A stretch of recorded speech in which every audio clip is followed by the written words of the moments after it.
Hello everyone, welcome back to my YouTube channel. ತುಂಬ ಸಿಂಪಲ್ಲಾಗಿ ಹಾಗೇನೆ ಸ್ವಲ್ಪನೂ ಕಹಿ ಇಲ್ಲದೆ ಇರೋ ಥರ ಹಾಗಲಕಾಯಿ ಕರಿನ ಮಾಡ್ತಾಯಿದ್ದೀನಿ. ಇದನ್ನು ಮಾಡೋದಕ್ಕೆ ಮೊದಲಿಗೆ 2ರಿಂದ 3 ಹಾಗಲಕಾಯಿನ ತೊಗೊಂಡು ಇದನ್ನು ರೌಂಡಾಗಿ ಕಟ್ ಮಾಡ್ಕೊಳ್ಬೇಕು. ಹಾಗಲಕಾಯಿ ಅಂದರೆ ನಾರ್ಮಲ್ಲಾಗಿ ಕಹಿನೇ ಇರುತ್ತೆ, ಬಟ್ ಕೆಲವೊಬ್ಬರಿಗೆ ಕಹಿ ಇರೋದ್ರಿಂದ ತಿನ್ನೋದಕ್ಕೆ ಇಷ್ಟಪಡೋದಿಲ್ಲ.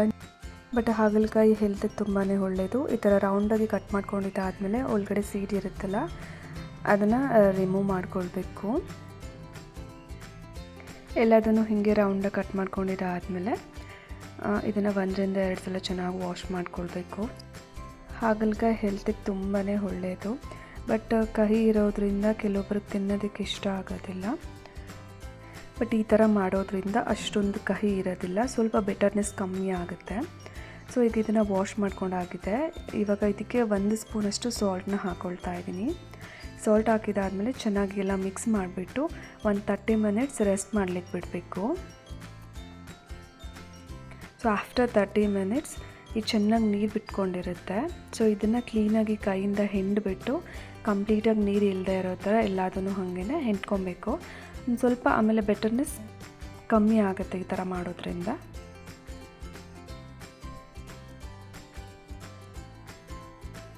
ಹೀಗೆ ಎಲ್ಲ ಅದನ್ನು ಹಿಂಡ್ಬಿಟ್ಟು ಸೈಡ್ಗೆ ತಿಕ್ಕೊಳ್ಬೇಕೀಗ.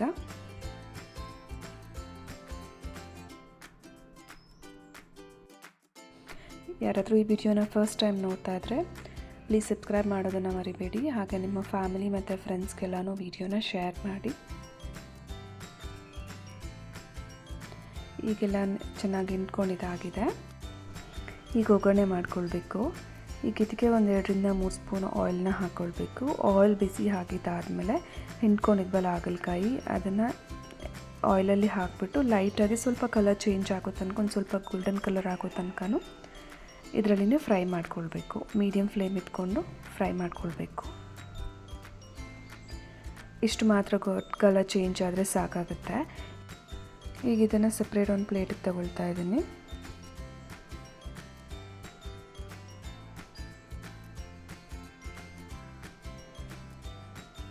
ಇದಕ್ಕೆ ಇನ್ನೊಂದು ಸ್ವಲ್ಪ ಆಯಿಲ್ನ ಹಾಕಿಬಿಟ್ಟು ಆಯಿಲ್ ಬಿಸಿ ಆದಮೇಲೆ ಒಂದು ಸ್ವಲ್ಪ ಸಾಸಿವೆ, ಹಾಗೆ ಒಂದು ಸ್ವಲ್ಪ ಜೀರಿಗೆ ಹಾಕಿ ಒಂದು 30 ಸೆಕೆಂಡ್ಸ್ ಅದನ್ನು ಫ್ರೈ ಮಾಡ್ಕೊಳ್ಬೇಕು.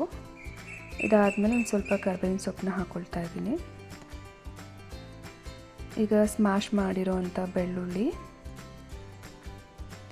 ಇದು ಲೈಟಾಗಿ ಕಲರ್ ಚೇಂಜ್ ಆಗೋ ತನಕ ಫ್ರೈ ಮಾಡಿಕೊಂಡು ಒಂದು ಸ್ಮಾಲ್ ಸೈಜ್ ಆನಿಯನ್ ತೊಗೊಂಡಿದ್ದೀನಿ, ಹಾಗೆ ರೆಡ್ ಚಿಲ್ಲಿನ ಹಾಕ್ಕೊಂಡು ಇದನ್ನು ಲೈಟಾಗಿ ಫ್ರೈ ಮಾಡ್ಕೊಳ್ಬೇಕು.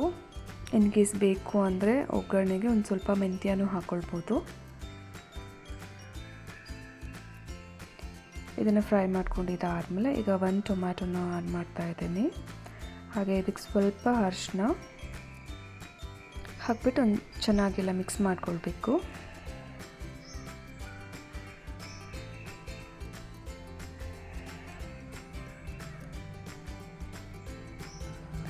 ಈಗ ಇದಕ್ಕೆ ಒಂದು ಸ್ಪೂನಷ್ಟು ಕೊರಿಯಂಡರ್ ಪೌಡರ್ನ ಹಾಕ್ಕೊಳ್ತಾ ಇದ್ದೀನಿ, ಧನಿಯಾ ಪುಡಿ, ಹಾಗೆ ಒಂದು ಸ್ವಲ್ಪ ರೆಡ್ ಚಿಲ್ಲಿ ಪೌಡರ್, ಸ್ಪೈಸ್ ಜಾಸ್ತಿ ಬೇಕಾಗಿದ್ದರೆ, ಮತ್ತು ಒಂದು ಸ್ವಲ್ಪ ಗರಂ ಮಸಾಲನ ಹಾಕ್ಕೊಂಡು ಒಂದು ಸಲ ಎಲ್ಲ ಚೆನ್ನಾಗಿ ಡ್ರೈ ರೋಸ್ಟ್ ಮಾಡ್ಕೊಳ್ಬೇಕು. ಹಾಗೆ ಈ ರೆಸಿಪಿ ಮುದ್ದೆ, ರೈಸ್, ಚಪಾತಿ ಎಲ್ಲದಕ್ಕೂ ಸೂಟ್ ಆಗುತ್ತೆ. ಈಗ ಒಂದು 30 to 40 ಸೆಕೆಂಡ್ಸ್ ಚೆನ್ನಾಗಿ ಡ್ರೈ ರೋಸ್ಟ್ ಮಾಡ್ಕೊಳ್ಬೇಕು. ಇದಾದಮೇಲೆ ಒಂದು ಸ್ವಲ್ಪ ನೀರನ್ನು ಹಾಕ್ಕೊಂಡು ಟೊಮ್ಯಾಟೊ ಎಲ್ಲ ಚೆನ್ನಾಗಿ ಸಾಫ್ಟ್ ಆಗೋ ತನಕ ಬಾಯ್ಲ್ ಮಾಡ್ಕೊಳ್ಬೇಕು.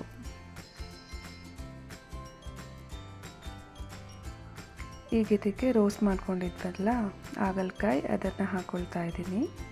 ಹಾಕ್ಬಿಟ್ಟು ಈಗ ಚೆನ್ನಾಗಿ ಇದನ್ನೆಲ್ಲ ಮಿಕ್ಸ್ ಮಾಡ್ಕೊಳ್ಬೇಕು.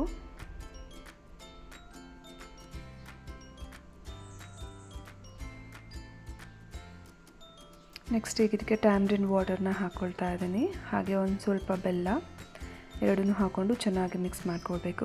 ಇನ್ ಕೇಸ್ ಇನ್ನೊಂದು ಸ್ವಲ್ಪ ಏನಾದರೂ ಬೆಟರ್ನೆಸ್ ಇದ್ದರೆ ಅದೇನೊಂಚೂರು ಕಮ್ಮಿ ಆಗುತ್ತೆ. ಈಗ ಇದನ್ನು ಚೆನ್ನಾಗಿ ಮಿಕ್ಸ್ ಮಾಡಿಕೊಟ್ಟು ಬೇಯೋದಕ್ಕೆ ಬಿಡಬೇಕು.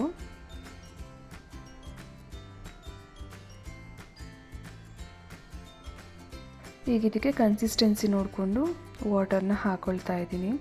ಇನ್ ಕೇಸ್ ಸ್ವಲ್ಪ ತೆಳ್ಳಗಿರಬೇಕು ಅಂತಂದರೆ ನೀರನ್ನು ಜಾಸ್ತಿ ಹಾಕ್ಕೋಬೇಕು, ಇಲ್ಲ ಅಂತಂದರೆ ಒಂದು ಸ್ವಲ್ಪ ಹಾಕ್ಕೊಂಡ್ರೆ ಸಾಕಾಗುತ್ತೆ.